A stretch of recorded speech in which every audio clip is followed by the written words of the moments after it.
श्रीपुत्र धन हे माझे म्हणायचं सोडून द्या.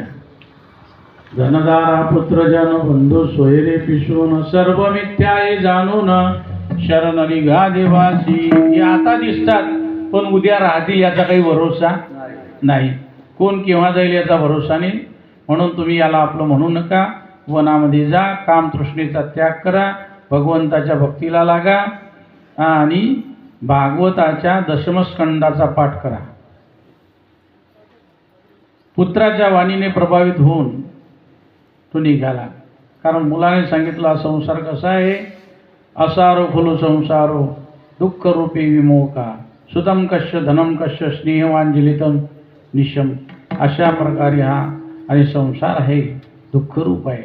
म्हणून पुत्राच्या प्रभावाने बघा, वाणीने प्रभावित होऊन तो आत्मदेव नावाचा ब्राह्मण वनामध्ये गेला. त्याने भागवताच्या दशमस्कंदाचा पाठ केला आणि त्याला वैकुंठ धामाची प्राप्ती झाली. गोपाल कृष्ण जय जय श्री राधे. आता आई आली होती एकटी. मग हा आईला मारपीट करायचा. कारण व्यसन लागल्यानंतर काय करेल काही सांगता येत नाही. एका माणसाला व्यसन लागली होती. मागे लोकमतला आलं होतं पेपरला. त्याने दारू पिण्याकरता आईला पैसे मागितले. आई शेतामध्ये निंदत होती.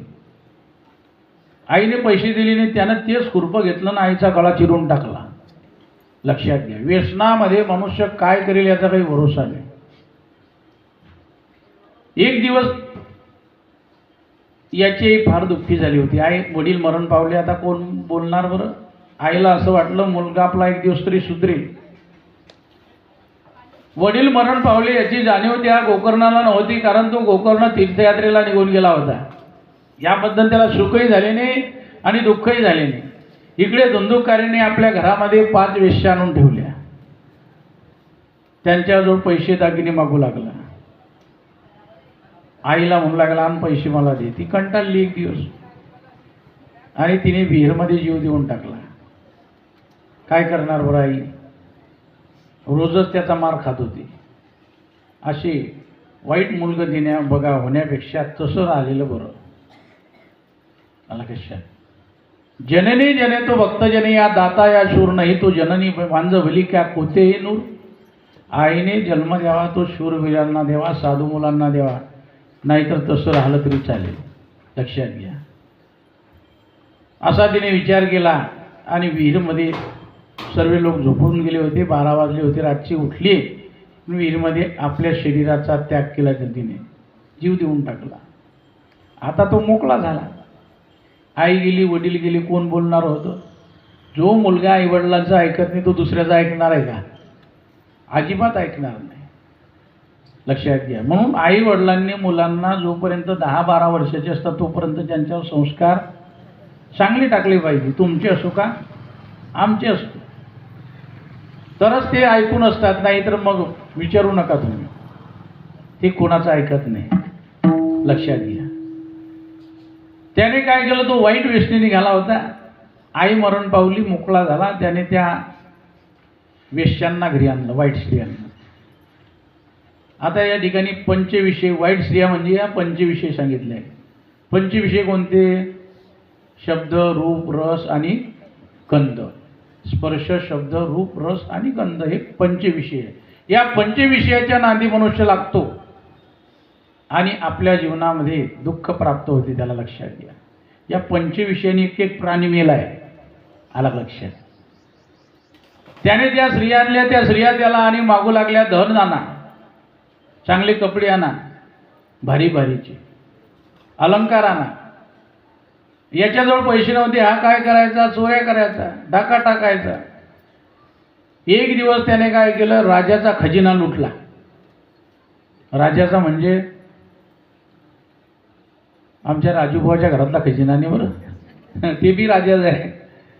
आला का अक्षर. राजाचा खजिना लुटला आणि आणला. त्या सोनं होतं. त्या स्त्रियांना आनंद झाला.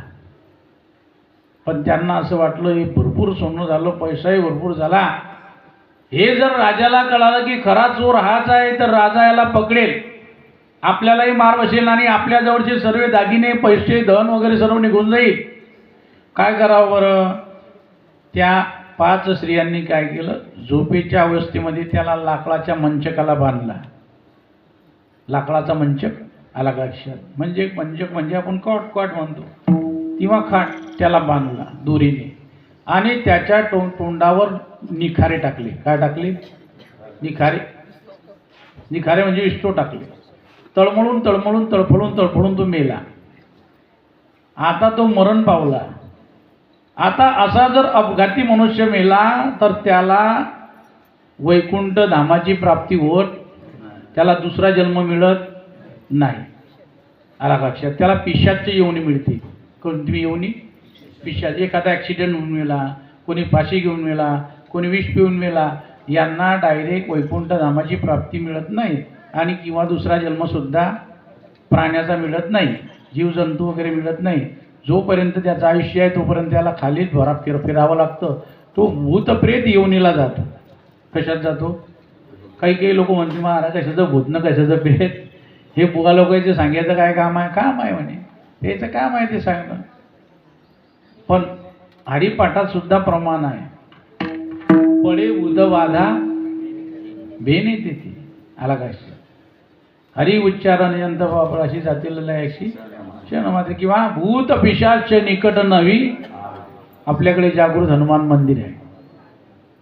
तुम्ही हनुमंताचं स्मरण करा, तुमच्यावर कोणतंच संकट येणार नाही. आलं तरी ते तुम्हाला शिवू शकणार नाही, पळून जाईल. भूत पिशाच निकट नवी व्हावे, महावीर जप नाम सुनावे. लक्षात घ्या.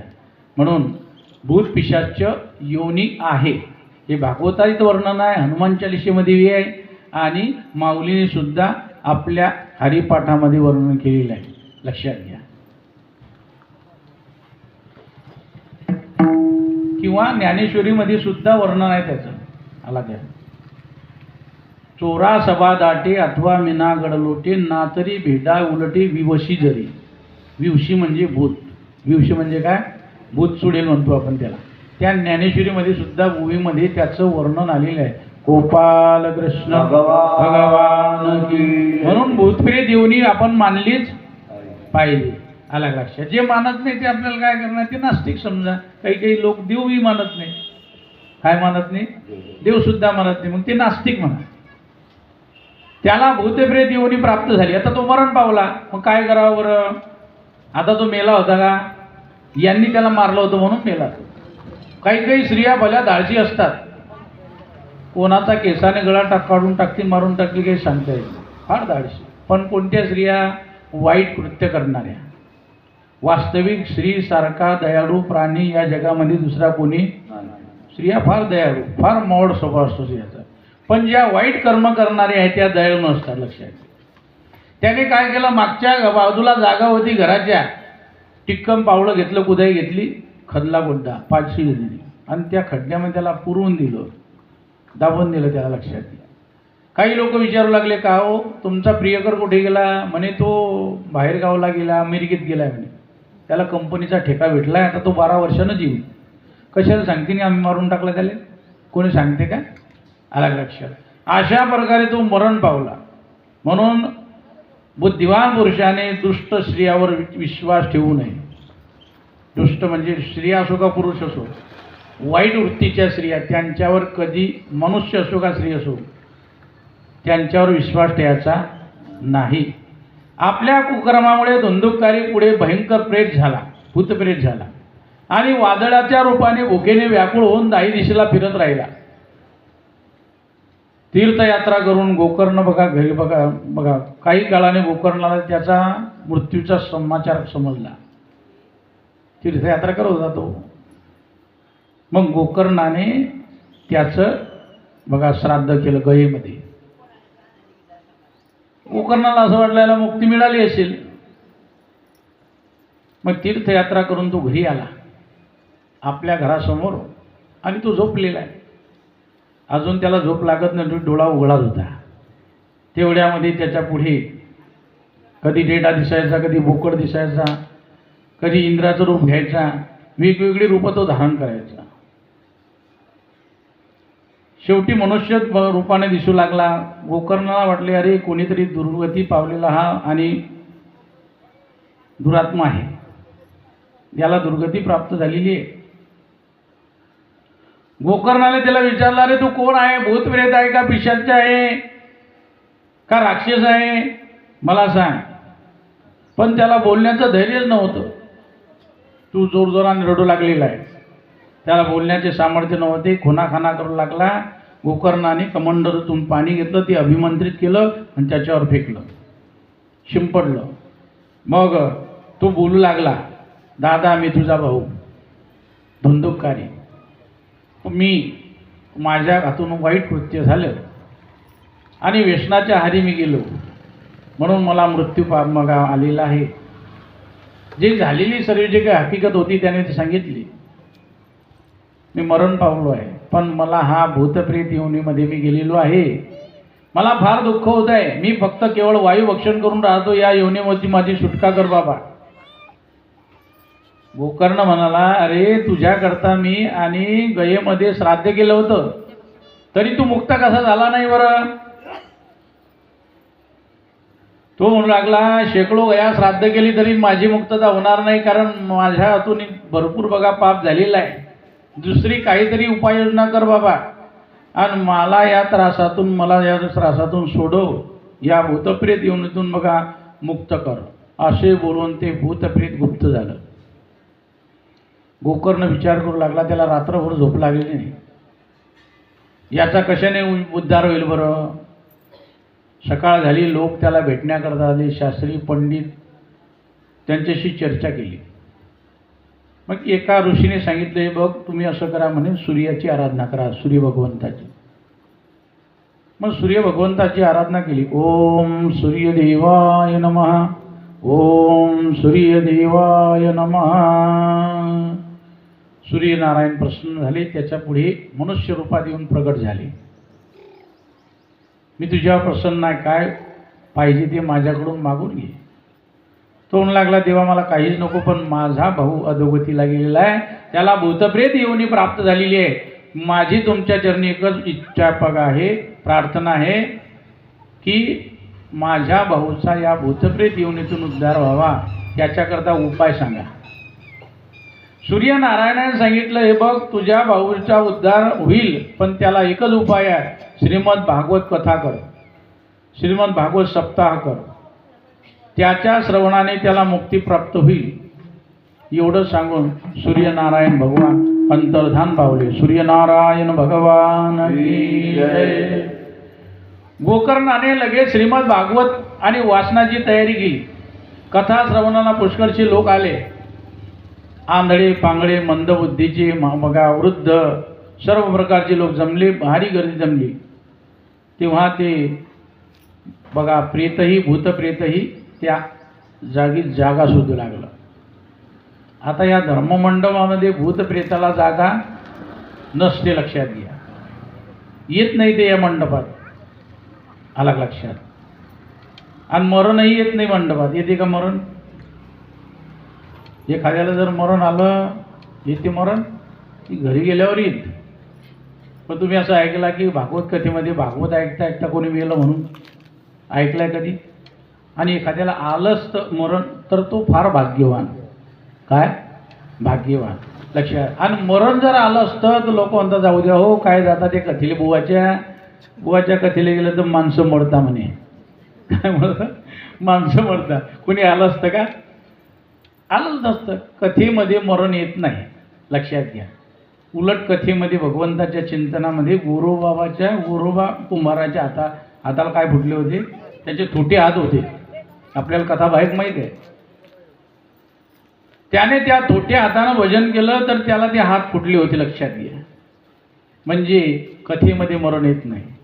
तसं भूतप्रेताला कथेमध्ये जागा नसते. इकडे तिकडे ते जागा शोधू लागलं. मग 7 आणि गाठीचा एक बांबू मंडपाला उभा होता. कारण बांबू कसा असतो, मध्ये पोकळ असतो. कसा असतो? पोकळ असतो. त्याच्यामध्ये तो शिरला. कारण ते वायुरूप असते भूतप्रेत. भूताला कुठे जाता येतं?